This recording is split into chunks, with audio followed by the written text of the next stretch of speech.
We all knew there were two ways this was going to go, that the Dallas Cowboys championship season aspirations, the games that we've seen this year that lend credence, from the opener in Tampa, where Dak came back and threw for over 400 yards and almost won that game. The game against the Washington football team just a few weeks ago, seeing them put up 50 against a Philadelphia Eagles team that wasn't playing their starters, but still, you got to beat who's in front of you and get that momentum going. And this team had a 4,000-yard passer and a 1,000-yard rusher and a 1,000-yard receiver and a 10-sack guy and a 10-interception guy. And this is a championship quality team, and they were going to win this game and move forward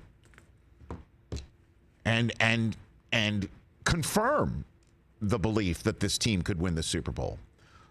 That's one way it was going to go. And then the other way it was going to go is that they were going to have a fever dream type nightmare day where it would be full of self-inflicted wounds and mistakes and penalties and turnovers and sacks. And this team would go down in the playoffs despite having a 4,000-yard passer and a 1,000-yard rusher and a 1,000-yard receiver and a 10-sack guy and a 10-interception guy. And who knew? Most of us. That it was the latter, and it would be the latter, and it was the latter. That happened. We saw it yesterday. We saw the 49ers come in and hit the Dallas Cowboys in the mouth. I saw that one coming. I picked them. I thought it. Brockman picked him. He thought it. Many others thought it. Hit him in the mouth. 10-0 lead. 10-0 lead. And so much is discussed about the end of this game, and we will hit that in a moment. But don't forget, in advance, Cowboys didn't pick up their first down of the game until they were down 10-0. They didn't even have 120 yards total offense in the first half of this game. 49ers came in and hit them in the mouth, but the Cowboys defense kept on forcing them to settle for field goals, keeping this thing afoot for Dallas. And sure enough, the Jimmy G interception took place, and it changed everything. And this game with 16 minutes ago, and the Dallas Cowboys down 16 with 16 minutes ago, and we were seeing all the sad Cowboy fans and the nervous Jones in their sweet shots. It started to change, started to switch. The Dallas Cowboys did score a touchdown off of that interception, and it was a tight game, a totally tight game. But the Cowboys made too many mistakes.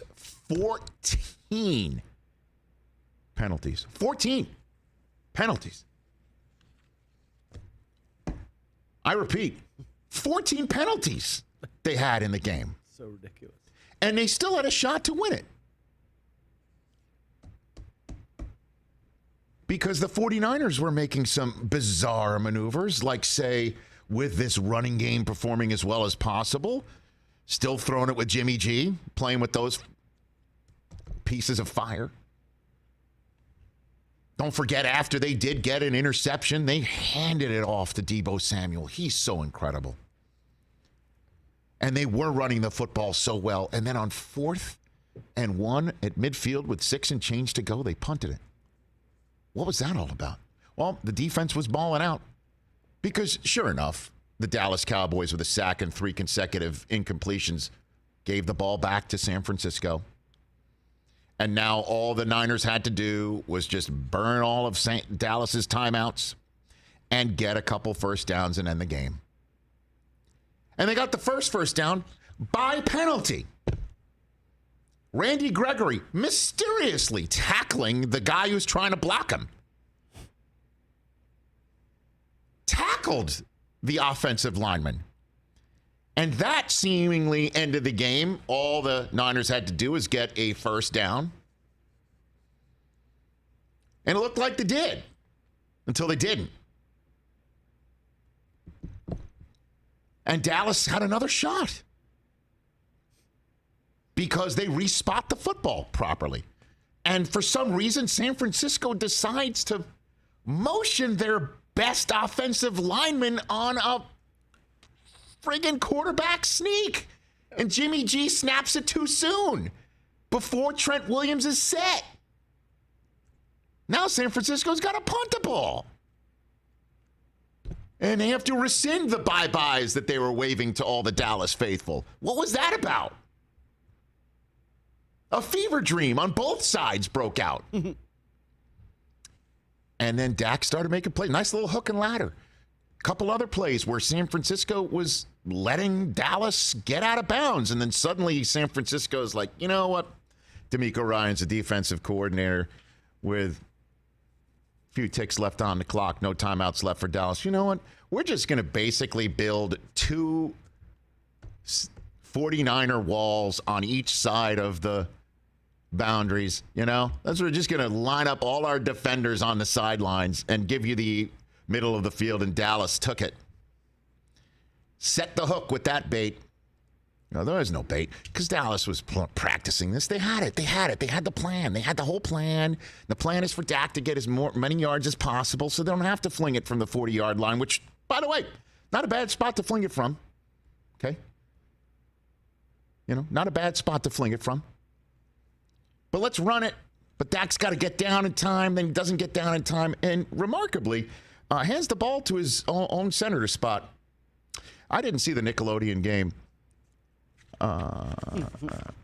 But did they tell the kids you're not allowed to spot your own football in the National Football League? Folks, you can't spot your own football in the National Football League. So you're either somebody who needs to find the official to spot it, or if you do give it to your center, the center's got to know to find the official to spot it. And the official whose job is to spot it needed to get through Dak and large human beings in order to get on the other side of the line of scrimmage to spot it. He did move the football a little bit too much for my liking and finally spotted it, and there is no Hail Mary.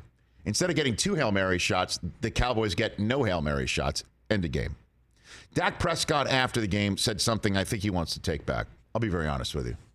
Totally out of character for him. My colleague Jane Slater from the NFL Media Group got video from a friend of hers. She tweeted it out, and it was fans throwing stuff on the field. Okay. One of them, DeMarcus Lawrence, took his helmet and swatted away a water bottle with it. Dak was asked about that video after the game. Dak, what do you think about the fans throwing beer balls on the field there at the very end? Did you see that? I think one of them hit Tank Lawrence. No, I didn't see that. It's sad. I mean, you're talking about a team, you're talking about men that come out each and every day of their lives and give everything to this sport, give everything to this game of football. Nobody wants to succeed more than we want to succeed. I understand fans and the word fan for fanatic. I get that. But to know everything that we put into this day in and day out, try our hardest. Nobody comes in the game wanting or expecting to lose. And for people to react that way when you're supposed to be a supporter and be with us through thick and thin, that's tough. I think they were aiming at the referees. Yeah, they were at the referees. Credit to them then. That's what I'm saying. Yeah. They weren't doing it. Oh, credit to them. Same officials, I guess, that gave you a shot because they respotted a football. And then properly called Trent Williams for motion during the quarterback sneak that would have ended it. That gave you that shot that you kind of didn't really deserve to have because they did properly call Randy Gregory for his 3rd penalty on the day, tackling a defender for defensive holding. Also, same officials that properly called not one, but back-to-back false starts on the first drive of the second half of the Dallas Cowboys. Also, the same officials that were first to call delay of game on the Cowboys for a the most bizarre follow-up to a successful fake punt I've ever seen. Great fake punt, though. Great fake punt. It was incredible. Incredible fake punt. By the way, kudos to McCarthy and Bones Fossil for saying go for it because you needed a spark. You got the spark, and then you kept the special teams out there. For what? On first down? Like you're going to fake another fake punt on first down, or you're going to force the Niners to burn a timeout because they didn't have the right guys on the field? Fred Warner was even kind of with his arms outstretched as the same umpire that was front and center for the last play of the game is standing over the ball forever because he kept on giving the Niners a chance to match up because Dak and the offense came running out on the field too late. Blaming the refs. That's Rich. You've got to be kidding. With all due respect, that is very uncharacteristic of Jack to say something like that. Cowboys deserved to lose that game multiple times over before they finally lost it. Multiple times over. And now they've got to sit on that. Now they got to sit on that for weeks and months. Run it back with Dak, of course. Zeke, I don't know. Pollard seems to have a lot more burst than him for big plays. Sure, Cooper and Gallup. You know, that's your $100 million offense with Cooper and Zeke and Dak. And they had the same number of playoff wins this year as my Jets. That's not a shot in your direction. Trust me. I feel for you, brother. Because that's a heck of a team that shot itself in the foot so many times, they don't have any toes left. Yeah. And I saw this stat in the New York Times. The Dallas Cowboys have as many home wins in the playoffs in that building than the Alabama Crimson Tide. Okay? Yikes.